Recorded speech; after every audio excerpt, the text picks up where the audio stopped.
old way of thinking was gasoline. New way of thinking is electric. And I know that you've partnered or you've worked with Lucid to help them with their latest upcoming vehicle coming out fall of this year. How was dealing with a brand new automotive industry or automotive manufacturer, and it being an electric vehicle? What's your take on that too? So I think Lucid was super exciting. They're a great bunch. They're a great bunch, forward thinking. You know, Peter Rawlinson, who heads up the company, worked with Elon Musk at Tesla developing the Model S. And then we had a gentleman that we worked with at Audi, Thomas Orens, who moved across to Lucid. So we've done a lot of very good thing, a lot of innovation at Audi.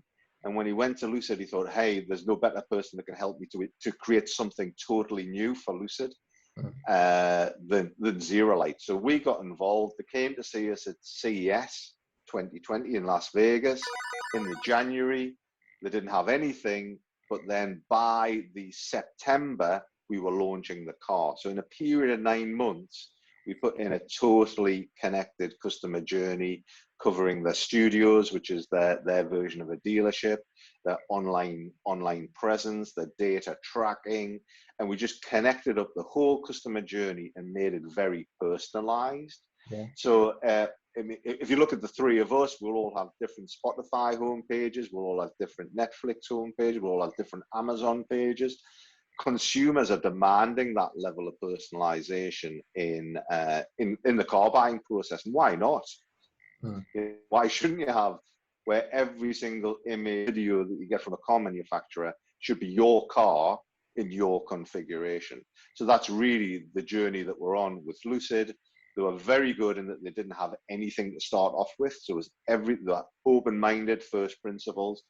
So we see we're doing a lot of business and a lot of growth in the electric vehicle market because they can adopt a new technology like Zerolight, because they're also adopting new technologies across their business. Yeah. And I think it's super exciting to work with that sort of business. Honestly, that is amazing because, so it sounds like a lot of brilliant minds came out of Tesla, which is the number one considered number one manufacturer of electric vehicles.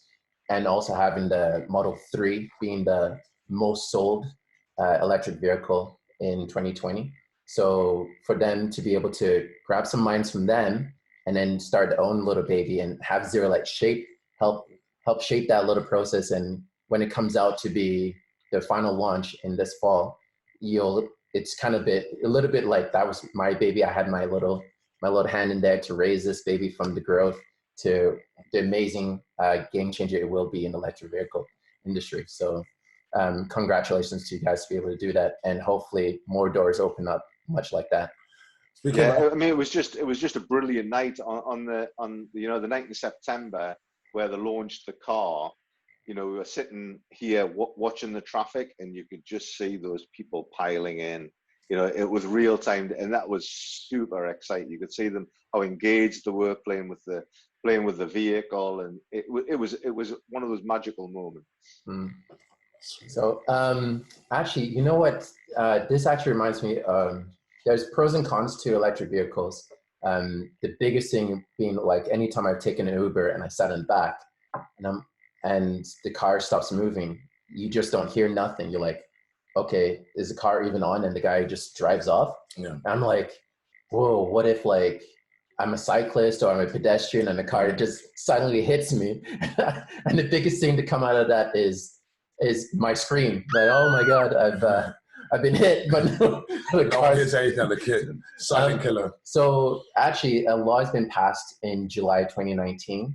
Now that all electric, at least in EU, that all electric vehicles must make at least a low pitch frequency that will at least alert the general public so that way, you know, cyclists or pedestrians or Uber riders can be like, yes, I'm in a moving car right now.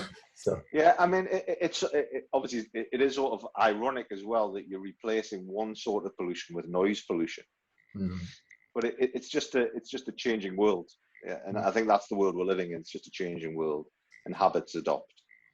Have you, speaking of the changing world, have you thought about flying vehicles? Because one of our viewers, we were interviewing Michael Benwood, who's a Formula race car driver, and one of our viewers commented that he thinks that the future is unmanned aerial systems, which are kind of controlled by computers, which have anti-collision.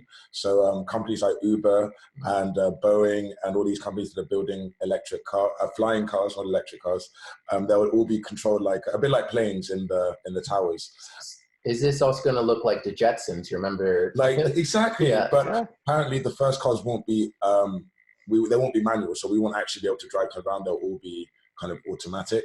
Can you see you guys entering that market? Because virtual reality, flying cars, it kind of goes hand in hand. You want to imagine, perceive driving in the sky before actually flying. Like that's like flying in the sky. Before you actually get into the sky. So can you see it? And also, if it does happen, do you think it'll be an airline like Tesla, an airline like Boeing, or will it be a car manufacturer like Tesla who will get their phone? So